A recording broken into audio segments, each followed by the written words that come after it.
It is still alive and kicking. Guys, welcome back to another video here from the Off-Grid Garage in winter cold Australia. Super sunny outside, but temperatures were only 4 degrees last night. And still this wind. I know people always tell me to put up a wind generator here. It's only if I make a video it's windy, and then after the video it stops completely, it dies off. There's no wind. I don't think it is worth doing here. It's only a couple of days in the year. We stick to solar and batteries, right? Okay, our Franken battery has survived the first night. Connected to the GobelPower BMS. What I found last night is the instructions how to connect and how to operate the BMS are not correct in the manual. The manual states to connect the battery negative first, then the battery positive, and then all the balance cables. This is not going to work. The BMS will not start, as we have seen yesterday 3 times. So the correct order would be battery negative first, balance cables 1, 2, 3, 4, and then in the last step connect the battery positive to the BMS. The red light will come on, starts flashing, and also the display comes on. Everything is working then.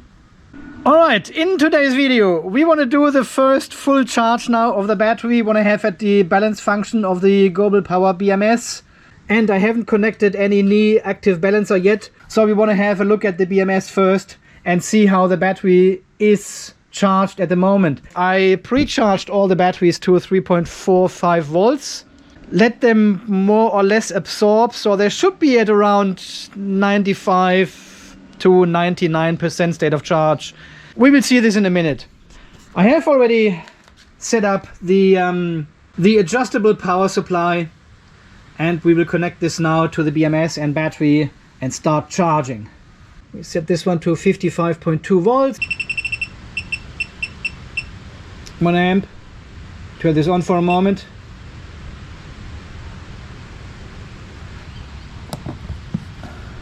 And we can see exactly 1 amp going into the battery here as well.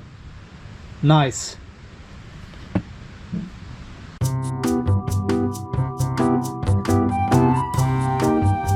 Alright, let's connect to the battery. COM9. Start. It figures out the baud rate itself. There it goes. And you can see here the 1 amp going into the battery as well. So we want to monitor the cell voltages. We've got 53 millivolt deviation, and we can see cell number 16 is already balancing. It pops green from time to time because we are reaching the 3.4 volts. And cell number 15 has also kicked in. The balancer is working. Deviation is rising as expected. And let's do a test. Let's turn off the power supply, the charger, and see if the balancer still works. Or if we have a charge balancer here, which I don't hope. Alright, let's turn this off for a moment. Thankfully, the balancer is still going. Alright, that's good. That's a good sign. Okay, while we are balancing, let's measure the balance current as well. Here's our cell number 16, the balance cable, and we can measure 50, is that 40, 50 milliamps? It is on 0.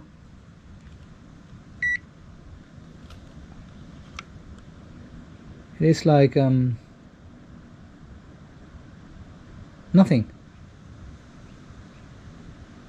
So number 15. Balancer is on as per the software, but I cannot measure any current here at all. So I fed the balance cable 4 times now through the clamp meter, and it shows me like 150, 100, 120, hang on. It's 100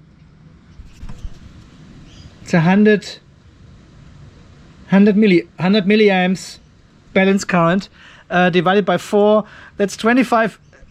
Are you f***ing serious? 25 milliamps balance current?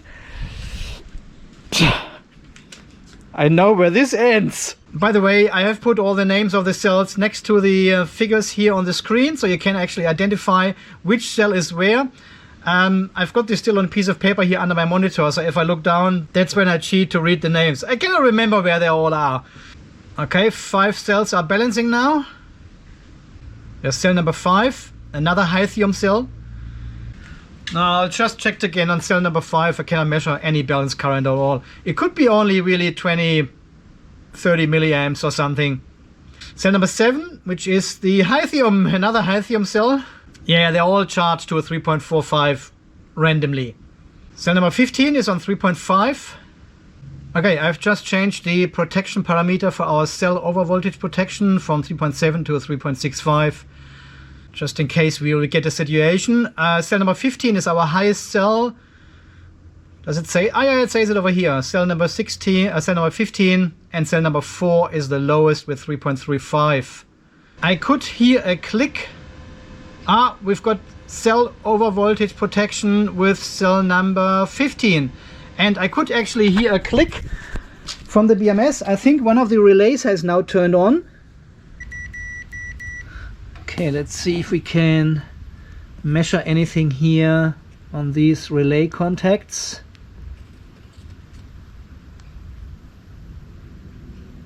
Oh yeah, here. Relay number 2, contacts are closed. Relay number 1, contacts are closed as well. Okay, we have to figure this out later. Both contacts have closed. I'll measure the balance current again of cell number 16. I'm not giving up. Still 20, 30 milliamps or something. So cell number 16 gets discharged. But I think it is time to introduce the good old NEEY active balancer, generation 4. So apparently this is the best of the best of balancing you can get at the moment on the market. So let's plug this one in and see what it does. Yep, there's the blue light. It is active. It's still running. Okay. Okay, I have now connected the NEEY and I had to figure out which one to connect to, because we've got another NEEY running in the Jackie battery still. And they have got the same name, they only differ via the MAC address. So, but this is the correct one here. And let's go in the settings and have a look what's going on. Sleep setting at 3.4 and the equalization is at 3.45. So this should be turning on at 3.45 and stop at 3.4. Deviation is 10 milli. Potentially set this one here to 5 millivolt. Perfect. Status, all the voltages, cell number 15 and 16. Why is 16 so low? That is not correct. That is, all the voltages are, look at cell number 16 at 3.466 and we have 3.511. Well, cell number 15 is correct. 14. Geez, the order is completely different to what we have on the screen here. Yeah, that's correct. Everything seems to be fine, but cell number 16 is out. Line resistance, it's all success. Okay, let's keep an eye on this and see how we go. Okay, let's turn it on. And we should see, yep, it is balancing right away. Discharging cell number 15 and charging cell number 4, which is our lowest. Yeah, cell number 16 is still not correct. That's a wrong value here, the BMS, the balancer reads. We've got a 208 millivolt deviation in the BMS, and interestingly, even we don't have the overvoltage protection anymore, the charge MOSFETs have still not turned on again. The charger is connected and delivers voltage, but the BMS doesn't allow it for some reason. Recovery 3.6, we are well under that. Protection, there's another recovery here for whatever reason that is. 3.55. No, it is still not charging. I wonder what this one is. Charger plug, charger plugged in. I'll just disconnect the charger for a moment.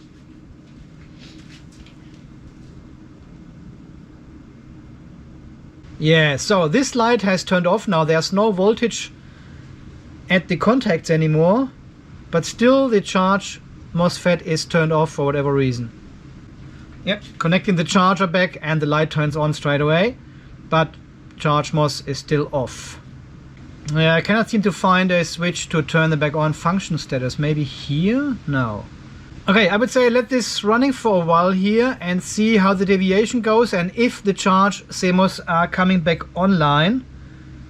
Alright, give me a minute here.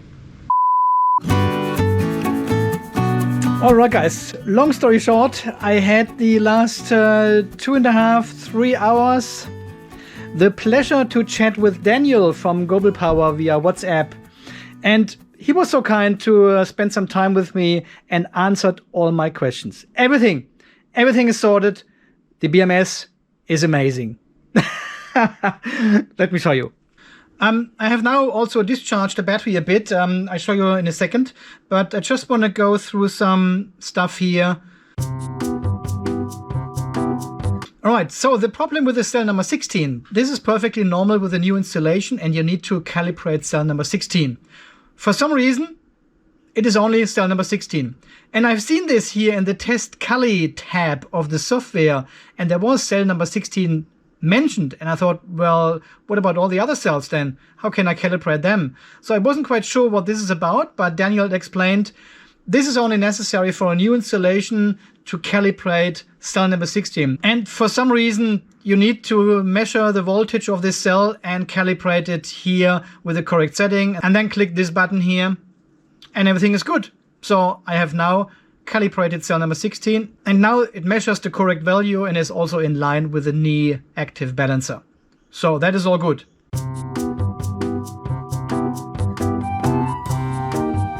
Once the battery is fully charged, charge MOSFET will turn off and they won't turn on until the battery hits 96% state of charge.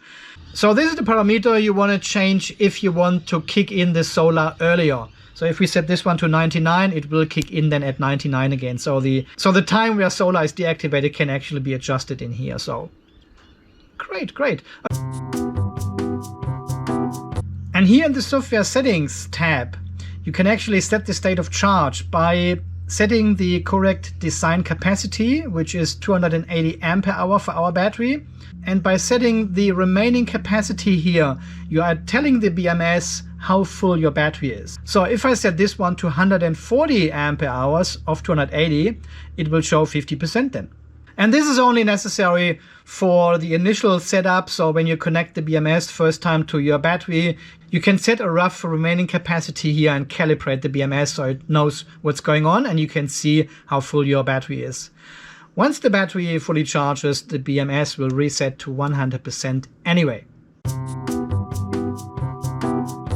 These three parameters up here, the charge cutoff voltage, the maximum charge current, and the discharge cutoff voltage. These three parameters here are exactly the ones which are being submitted to the Victron system. This is your CVL, your CCL, and your DCL. One-to-one. There's no formula in between, nothing. And I discussed this with Daniel as well and said, okay, if I set my 55.2 volts here, this tells the inverter or your charger, your Victron charger, to charge to 55.2 volts only. And I asked him, what happened with the state of charge then, right? And he said, well, if you hit the CVL, the charge cutoff voltage, it will reset the BMS to 100%. I said, what? Really? This is one of the main features I've always asked for all the other BMS we have tested. For the Pace BMS and the Jackie battery, doesn't do it. Seplos BMS, don't do it. The Tangaluma BMS and the QSO battery, doesn't do it. All the other BMSs of this style, they always needed a over voltage protection situation, either cell over voltage or the pack over voltage, to actually reset the state of charge to 100%. And he said, no, not with our BMS here. This one will reset when you hit your charge cutoff voltage. And I told him, well, this will be the perfect BMS then. If this all works as you tell me, it will be the perfect BMS, because this is the function we always needed. Otherwise, if this does not occur and you don't go into an over voltage protection situation, either cell or pack, your BMS will never reset to 100%. It will always sit on 97, 98 and will drift over time in either direction. And to be honest, hitting a cell over voltage protection, so one of your cells hits the 3.65 volt, and then reset your BMS to 100% state of charge, doesn't make sense anyway. Because this is not an indication of the battery being 100% state of charge, right? This is totally wrong. So you can imagine I'm super keen to test this out now. But I've also asked him about the, protection parameters. Why do we have a protect 1 and protect 2, a 2-step protection setting in the BMS? And he explained to me, well, some of the BMSs have even 3 of them. So I've got to protect 1, protect 2, protect 3. And this is for different stages of escalation. So you protect your battery at 3.6. You set an alarm for 3.7. So if for some reason the BMS doesn't turn off and your cell voltages go higher, it triggers an alarm at 3.7. And he said at 3.8, they are ringing the fire brigade. This is all automatic setup. And some systems, some ESS systems, they can actually work with different level of protection or alarms then. So now with the Victron system connected to this BMS, we don't actually read any of these parameters here and react on them. It still gives the information there's an overvoltage protection and the charging has been disabled. This has been displayed in the Victron system, but it doesn't do anything further. But you could potentially use Node-RED or Home Assistant or something and read these parameters from your BMS and then escalate your protection status. And as you have seen, we are charging with 20 amps at the moment from pure solar. I have actually, while we were chatting for 3 hours, I have moved the whole battery now with the BMS closer to our Powerwall 2.0 or something and connected it with this cable here to our Lynx power in. And it is connected to the solar charge controller at the moment. All the other batteries are turned off. This is the only battery connected. Got my negative connected to the BMS here, and the positive goes directly to the terminal of the Frankenstein battery. You can see here on the display, 94%. We are charging with 1.1 kilowatt. I like this very much, that we have a kilowatt number here on the display directly. 20 amps gives you all the information. Great.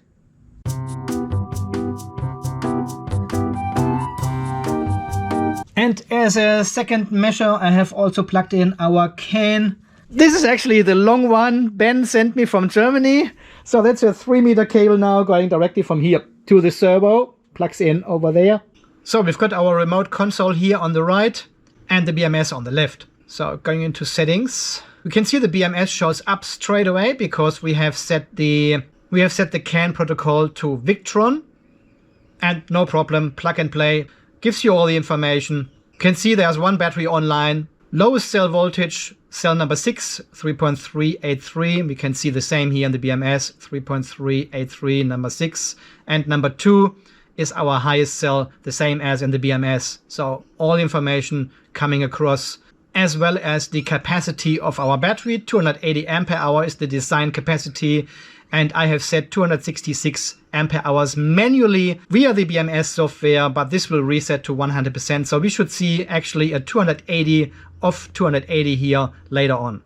We've got all the alarms, all the history, the device, where you can actually rename your BMS. My one is just called Smart BMS because I change the batteries all the time. I've got so many different BMSs connected to this servo now, so I just keep them as Smart BMS. And the BMS itself is actually recognized as BSL BAT battery. It's good, it's cool. I have also set the solar charge controller to follow the BMS now, so it is on external control again. As we can see here for a moment. Yeah, you can see here external control. So it actually disables all the internal charging algorithm of the solar charge controller, and it is just listening to the BMS now, what the BMS tells it to do. And you can see the solar charge controller sits on 55.2 volts already. This is exactly what we have set here as 55.2. If I change this one here to say 56.2 and click on right, you will see this on the right hand side. The solar charge controller then gets the newest information immediately. Oh, charge to 56.2 now. So I can control the solar charge controller with the BMS settings now 1-to-1. 5.2 we want to go. And this is super, super easy. The same with the charge current. The maximum charge current here in the BMS, it's on 100 amps. And we have to go into, well, this one can only do 35 amps. It's a solar charge controller. But if we go all the way back into the BMS and have a look at the parameters, we can actually see the 55.2 volt here again, and then we can see the 56. Oh, this is not lining up. And this is another feature of this BMS again. The further we go to fully charge the battery, the lower the CCL will be set and reported to the inverter or Victron system. So we have set the maximum charge current to 100 amps. And it will do this if the state of charge gets lower. And we can simulate this now with the state of charge button here. So if I set this one here to like 150, yeah, this is like 150 ampere hours out of 280. So the state of charge will actually drop now a lot. And then you can see here the charge current on the right will go up to 100 amps. So if I write this one back now, yeah, there you go. It's now allowing the full 100 amps, and we can modify this now with this parameter here, parameter to 110 amps. I write this one, and we have got 110 amp in the Victron system. And the same with the discharge currents, it's on 150 amps, and we have 150 amps in the BMS. If I change this one here to 120 amps, write the information back, and it takes a second, and the Victron system knows, okay, discharge only with 120 amps. Well, there was always the question, what happens if the discharge current goes to 0? You know, we cannot restrict an inverter, telling the inverter, you cannot use more than 50 amps. Well, with a modern hybrid inverters, you actually can, because it gets only 50 amps then from the battery, and the rest energy it needs comes from the grid. So it gradually comes off the battery and goes onto the grid when you discharge. And this is what this DCL setting is for. Of course, it doesn't work in an off-grid situation because I don't have a grid. I don't have any alternative sources I can connect to. So once we hit the discharge current, the inverter will just ignore it here. It will just keep going until there's an under voltage protection or the BMS turns off for whatever reason. But if you have an ESS set up where you have also grid connection and you've got a hybrid inverter which uses grid and battery, it reduces the power coming from the battery until the battery is fully discharged and uses more and more of your grid power then. This is what the discharge current limit is for. And you can see it is super, super easy to set all these parameters here in this BMS for the Victron system. Amazing. I've never seen such an easy setup, which actually works. So I would say we set this one here back to 170. Is it 270? Right. And we should see. Oh, no. I did something wrong now. I missed a 0. Now it's on 27 ampere hours or so. So 9% down. And you can see the discharge current limit is actually on 0 now. So it says, no, you can't discharge any further because we are under the 10% we have set. And now your inverter would take all the power from the grid. Okay, let's correct that. Yeah, there's a 0 missing. I don't know why they're using milliampere hours for that. Okay, 268 ampere hours, right? And this is like 95% again. We've got our full discharge current again, but we already have a limited charge current available to the battery because we had 95% already. So it slows down already. Okay, I would say let's keep this running here for a while until we are coming close to 55 volts. We are charging from 100% solar. This is all coming from the solar system. Yeah, 1.1 kilowatt pool fence system. And we should be there in a couple of minutes, and then I'll be back online here, and then we have a look what's going on with the parameters going to the Victron system, and also if the state of charge actually resets to 100%. I mean, that would be amazing. All right, see you in a couple of minutes. Oh yeah, by the way, I have also turned off the NEEY active balancer.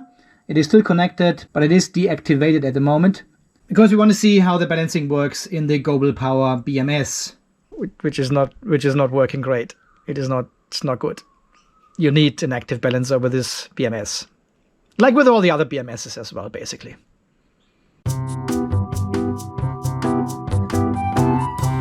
And here we've got all the numbers and figures of the solar charge controller at the moment. You can see it measures 54.7 volts battery voltage, but the BMS only 54.4.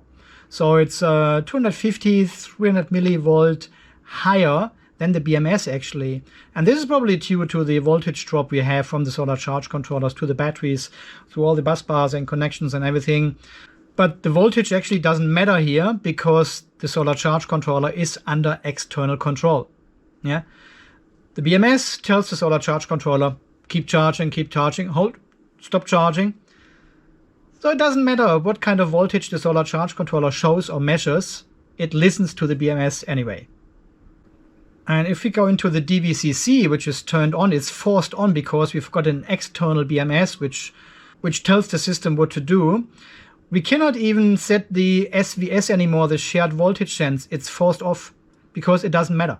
It doesn't matter what kind of voltage the solar charge controllers have, how long your cables are, how much voltage drop you have. It doesn't matter. The BMS measures very close to the battery. That's the point of truth. And everything is turned off. I can limit the charge current still, which I will need in summertime because I've got too much current coming in for this battery then. Maybe we've got more batteries until then. And the controlling BMS is now the smart BMS. So I have turned everything back on to see how the Victron system actually reacts. And so far, this is how it should be, right? This is how we always wanted it to work. Set the parameters in the BMS and they are being transmitted to the Victron system and it does what the BMS wants. Well, so far I'm a big fan of this BMS. Okay, 54.5 almost. We are getting very close now. Cell number 1 and 2 are already balancing. These are the wrapped cells. And we are at 44 millivolt deviation. I had the active balancer running for about an hour or so while we had the chat with Daniel from GobelPower. But then afterwards I turned it off and I wanted really to see how much deviation do we have at 55.2 volts. And then we will increase the voltage, of course, to a 3.65 ideally and see what happens then. You know, so we are going all the way up, all the way. Okay, we are now almost at 54.7 volts. You can see a lot of cells are balancing now. The wrapped 280 certified cells and the EV304 certified cells are balancing, as well as the last 5, which is the lithium number 4, 280, and the 4 EVE 280 certified as well. So all the other batteries are a bit behind. Not dramatic. Look, it's only 61 millivolt deviation we have. Active balancer is still turned off. And you can see cell number 16 down here, which is a 3.26 on the BMS. And we've got 3.43, so 4 millivolt difference only. But that's that. All cells are balancing apart from the EVE 304. These are the oldies. 54.9. We're getting very close. I'm getting far too excited again. How can you get that excited if the voltage is rising? I mean, this is crazy. I just want to see if it resets to 100%. That would be great. Almost 55 volts. Do we have a cloud there? 18.4 volt. I have 18.4 amps only. Is there a cloud? No cloud. Nothing. I don't know why the current slows down actually. We've got 100 millivolt deviation. So this would be definitely something I would need the NEEY active balancer now to work on. 55 volts. It doesn't matter if the charge current slows down now. DVCC. Oh well, we missed it anyway, because obviously the battery has reset to 100% and the solar charge controller is completely off now. There is a charge end current we can set, which sits on 10 amps. And I think as soon as we hit these 10 amps, it thinks we have absorbed, and then it resets to 100%.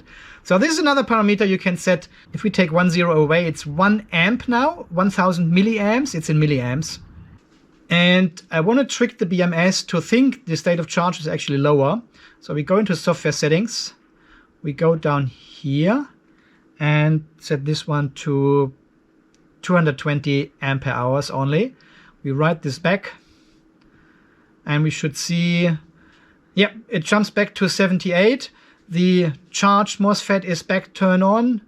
The charge current limit is set to 110 amps, and I'm sure the solar charge controller will now also kick in again to recharge this battery. Yep, you can see it's ramping up, 16, 20 amps, full power back in the battery because we are on 78% apparently.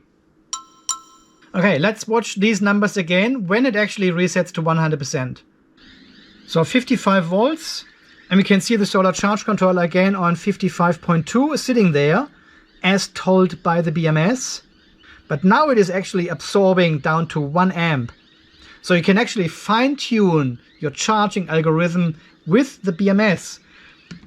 This is BMS heaven. This is what I always wanted. This now is the time when your balancer actually starts, your active balancer, and balances. You know, it gives it enough time now to balance. We are still charging with 3.5 amps.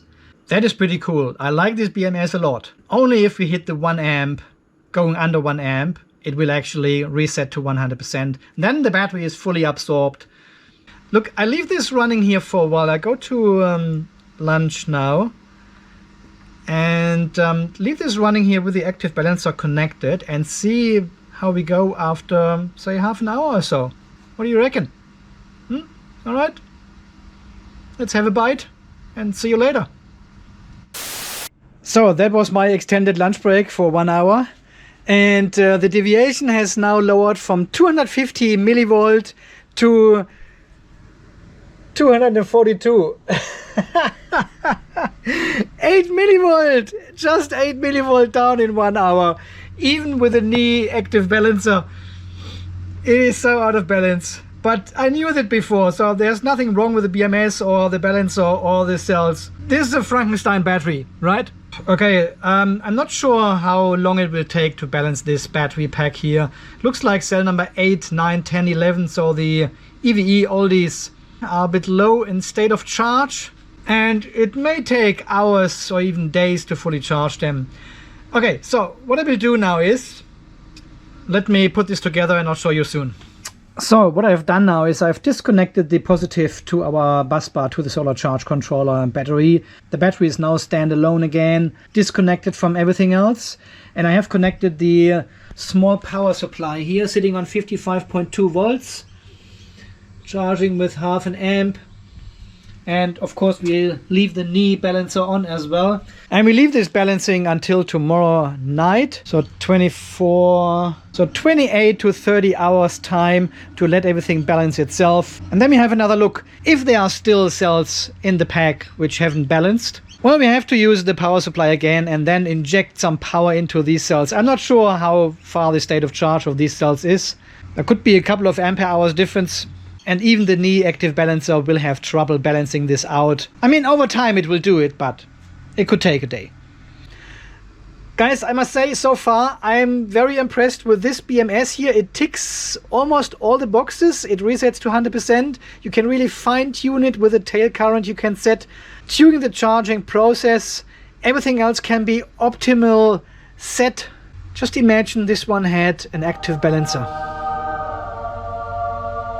I really like this BMS. I think it's the best one so far we have tested here in the Off-Grid Garage. The JK is good as well, but the JK is a different, it's apple and pears, you know. The JK is good for a single battery, for a small battery, but if you start getting into larger batteries and want to parallel them, the JK is just not made for that. It's not designed for that. But let's keep testing the GobelPower BMS for a while, and then we have something there in the box, behind the other box there, sitting there for quite a while, and I'm very, very keen to test this BMS out with the Frankenstein battery. But so far, GobelPower BMS, top. Very good BMS. Alright guys, as always, thank you so much for watching. Thanks for all your great support here on the channel, your amazing donations, all these wonderful and beautiful people out there. Thank you very much for your generous support. And until the next video, tomorrow night maybe, when we have a look at the fully charged Frankenstein battery and probably do a discharge test. You stay charged, stay safe, and thanks again for watching. See you then. Bye bye.